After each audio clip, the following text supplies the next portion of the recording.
नमस्कार, मैं शर्मिला कसबेकर। आज बैठे बैठे ऐसे सोच रही थी, एक्सपीरियंस को बहुत महत्व दिया जाता है। एक्सपीरियंस क्या है? एक्सपीरियंस नॉलेज है। पिछला जो भी कुछ किया उसको एक्सपीरियंस बोलेंगे।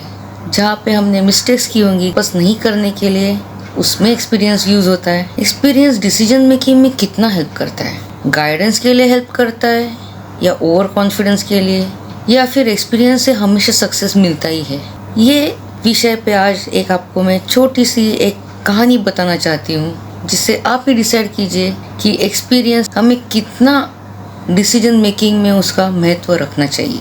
तो चलिए सुनते हैं स्टोरी। ये स्टोरी है एक टोपी वाले की, जो टोपी बेचता था। वो टोपी जो बेचने वाला है, एक दिन उसने सोचा कि मैं बड़े शहर में जाके बेचूं टोपियाँ।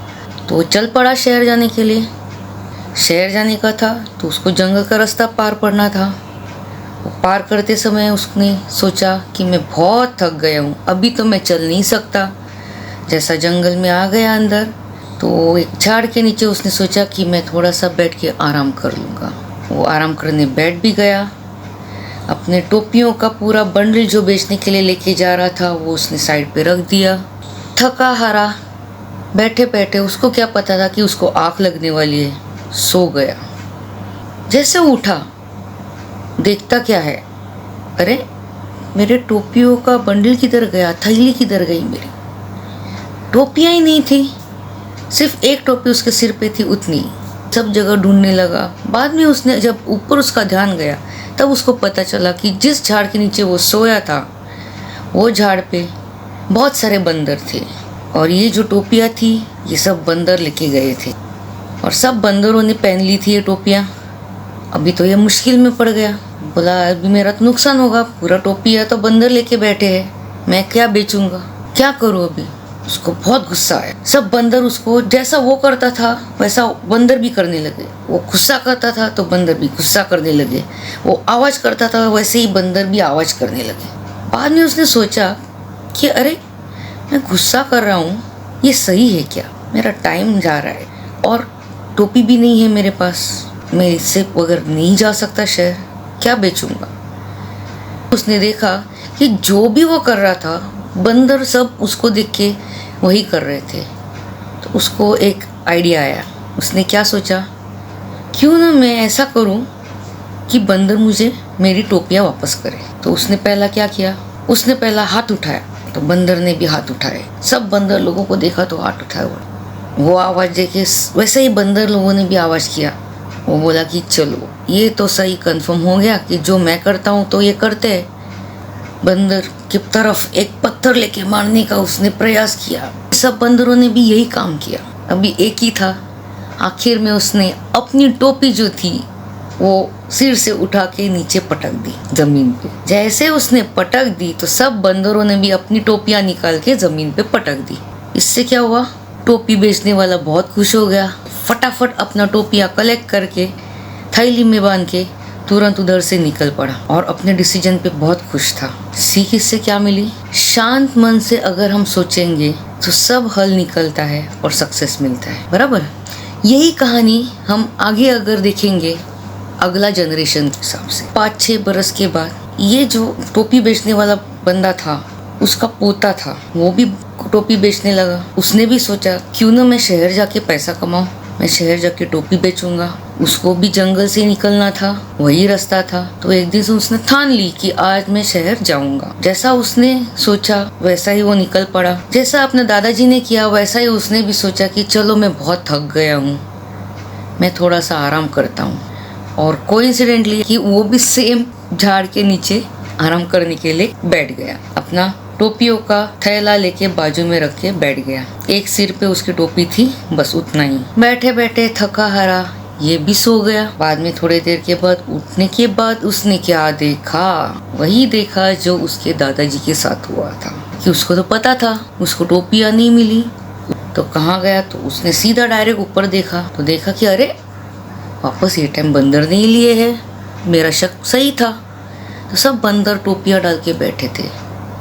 अभी ये पोते साहब तो निकल पड़े दादाजी जैसा करने के लिए। बोले कि चलो अभी बंदर को मैं देखता हूँ कि अगर जो भी वो मैं करूँगा वो करेंगे तो वैसा ही मैं अपना टोपियाँ ले लूंगा। उसने भी कुछ वही प्रयास किया, नाचने लगा, बंदर भी नाचने लगे, गुस्सा किया, आवाज निकाला गुस्से में, बंदरों ने भी वैसा ही किया, हंसने लगा, बंदरों ने भी यही किया। तो बोला मैं जो कर रहा हूँ ये भी कर रहे हैं। अपने दादाजी ने तो अपने को बोला ही था कि जो हम करते हैं वही बंदर करते हैं, और उन्होंने कैसे टोपियाँ सक्सेसफुली ली थी वो भी उससे शेयर किया था। ये दादाजी का एक्सपीरियंस था। तो ये बंदर से टोपियाँ लेने में ये पोता इतना कॉन्फिडेंट था, इतना कॉन्फिडेंट था, अब पूछिए ही मत। ऐसा ही बंदरों को बहला फुसला के जो वो करता था वही वो करते थे। ऐसा करते करते उसने आखिर में क्या किया, अपनी टोपी निकाल के जमीन पे पटक दी। अभी क्या हुआ होगा, क्या आप सोच सकते हैं क्या हुआ? अभी मैं बताती हूँ क्या हुआ। वो जो पटकी हुई टोपी थी वो बंदरों के राजा आके नीचे आके वो भी लेके गया। पोता तो एकदम सरप्राइज हो गया, अरे ये क्या हो गया, ऐसे कैसे हो गया? मेरे को मेरी टोपियाँ चाहिए थी, ये तो मेरी भी टोपी निकल गई। अभी वो क्या करेगा, उसके पास बेचने के लिए कुछ नहीं था।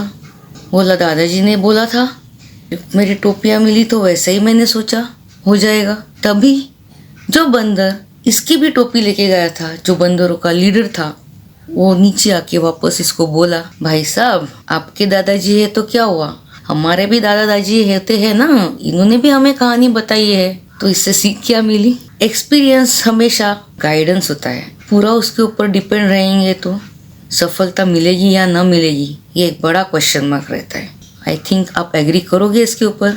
अगर ये टोपी वाला पहले ही सतर्क रहता, अपनी थैली अपने पास आराम से संभाल के रख देता तो उसकी टोपियाँ नहीं जाती। फिर भी अगर उसने बाजू में रख दिए तो उसने एक प्लान बनाना तो चाहिए था। अगर टोपियाँ भी निकल गई है तो अपनी खुद की टोपी नहीं डालनी चाहिए थी नीचे, उसने कुछ अलग प्लान बनाना चाहिए था। क्योंकि जैसे नया नया दौर आता है, नए नए स्मार्ट लोग होते हैं, स्मार्टर बनते जाते हैं लोग, और साथ में एक्सपीरियंस की बेसिस पे ओवर कॉन्फिडेंस भी होता है। क्या ये थोड़ा ओवर कॉन्फिडेंस नहीं था जो कि डिसीजन लेने में गलती हो गई? और आखिर में क्या हुआ, एक टोपी भी नहीं बची उसके पास, उसकी टोपी भी निकल गई। इतना नुकसान हुआ वो पोते का, उसको वापस जाना पड़ा।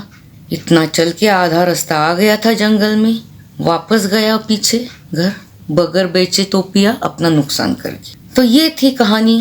एक्सपीरियंस बोलते हैं उसकी, एक्सपीरियंस पे ही तो पूरी दुनिया है। पर ऐसा भी नहीं है कि एक्सपीरियंस से ही अगर हम चलने लगे तो नई टेक्नोलॉजी नहीं आती है। अगर एक्सपीरियंस के ऊपर हम नई टेक्नोलॉजी आती है देखा तो हम एक्सेप्ट नहीं करेंगे।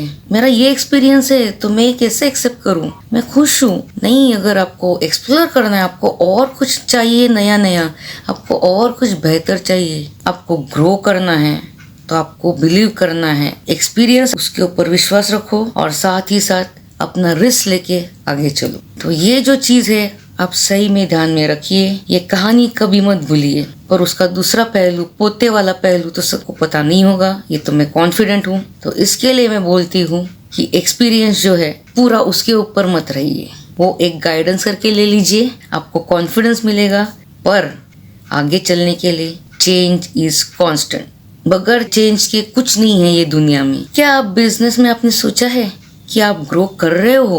बिजनेस में हो, जॉब में हो, सब में हो, हम लोग क्या बोलते हैं, ये मेरा एक्सपीरियंस है, hats off to your experience, इसकी वजह से ये मेरा बिजनेस बिल्ड हुआ है, उसके बलबूते पे ही चल रहा है, सही है। पर क्या जितना ग्रो करना है उतना ग्रो हो रहा है क्या? आप उतना रिस्क ले रहे हो क्या?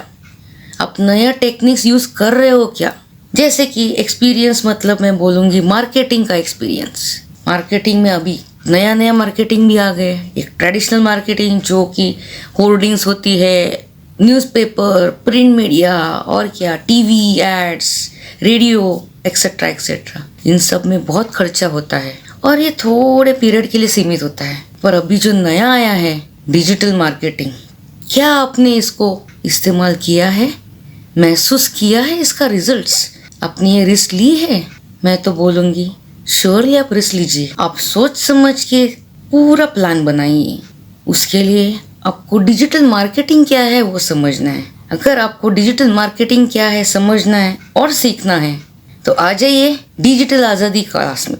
मैं शर्मिला कसबेकर बॉम्बे से बोल रही हूँ। मैं डिजिटल आज़ादी क्लास की स्टूडेंट हूँ।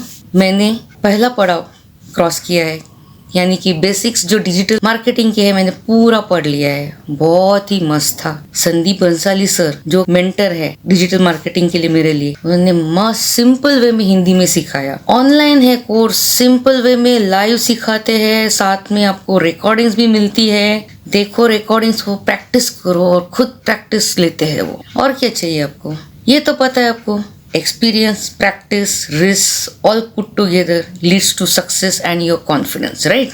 तो मैं आपको यही बोलूंगी कि एक्सपीरियंस और साथ में रिस्क लेना भी चाहिए। तो जो आपका बिजनेस है, मैं आपको श्योरली बोलूंगी, आप ट्रेडिशनल मार्केटिंग के साथ डिजिटल मार्केटिंग करेंगे तो आपका बिजनेस ऐसा ग्रो हो कि आप बिलीव ही नहीं कर पाओगे। क्योंकि आगे जाके आपको क्या लगता है, अभी कितने लोग हैं जो इंटरनेट यूज नहीं करते? क्या आपने सोचा है 2019 में प्रधानमंत्री ने अनाउंस किया था डिजिटल इंडिया, बराबर? तो डिजिटल आजादी के लिए इंडिया में जो उन्होंने किया है, हर एक जन आजकल हर एक छोटी छोटी दुकान पे पेमेंट भी पेटीएम रहता है। और क्या चाहिए आपको? यूपीआई रहता है, छोटा छोटा पान वाले की दुकान पे भी रहता है, सब जगह पे रहता है। तो फिर कौन रह गया बॉस बगल डिजिटल के? तो क्या सिर्फ आपका ट्रेडिशनल मार्केटिंग बिजनेस वो बेसिस पे चलेगा क्या? या डिजिटल मार्केटिंग भी चाहिए? अगर 100% में से मैं बोलूँगी, अगर आप 80% डिजिटल लेंगे, 20% ट्रेडिशनल करेंगे तो आपका पैसा बच जाएगा, साथ में आपका बिजनेस ग्रोथ भी मस्त आएगा और दिन भर दिन कंटिन्यूसली आपका बिजनेस ग्रो होते जाएगा। क्योंकि ये ऑनलाइन है और आजकल सब इंडियंस, सब वर्ल्ड वाइड ऑनलाइन हो गए हैं।